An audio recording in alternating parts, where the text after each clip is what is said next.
পঞ্চায়েত ভোটের আগে বাংলায় আসছেন স্বরাষ্ট্রমন্ত্রী অমিত শাহ। আগামী শুক্রবার বাংলার বছরের শেষ দিনে কলকাতায় পা রাখার কথা রয়েছে তার। বীরভূমে একটি সভাও করতে পারেন চৈত্র সংক্রান্তির দিনে।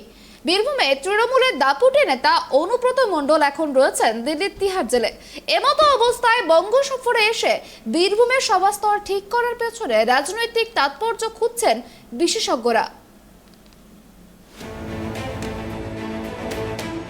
বঙ্গ সফরে আসতে পারেন কেন্দ্রীয় স্বরাষ্ট্রমন্ত্রী অমিত শাহ।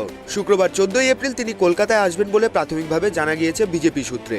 তবে ঠিক কখন তিনি কলকাতায় নামবেন সে ব্যাপারে বিস্তারিত তথ্য এখনো মেলেনি। বঙ্গ সফরে এসে জনসভা করতে পারেন অমিত শাহ। বীরভূম জেলা সিউড়িতে হতে পারে শাহের জনসভা। পাশাপাশি বঙ্গ বিজেপির নেতাদের সঙ্গে শাহ বৈঠক করবেন বলে জানতে পারা যাচ্ছে। সেখানে রাজ্যের বিভিন্ন দুর্নীতির অভিযোগ নিয়ে আন্দোলন এবং আসন্ন পঞ্চায়েত নির্বাচনের প্রস্তুতি নিয়ে হতে পারে আলোচনা। এরপর 15 এপ্রিল পয়লা বৈশাখের দিন তিনি দিল্লি ফিরে যাবেন বলে জানা গিয়েছে।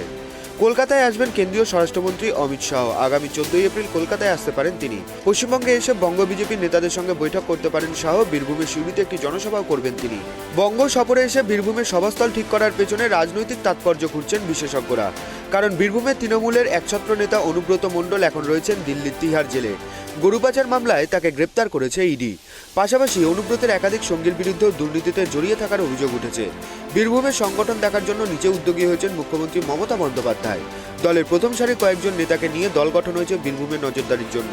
পঞ্চায়েত নির্বাচনের আগে তাই বীরভূমকে পাখির চোখ করতে পারে বিজেপি। শাহ এসে সিউড়িতে সেই বিজি বোনেন কিনা সেদিকেই নজর থাকবে রাজনৈতিক মহলে। Bureau report, tribe TV.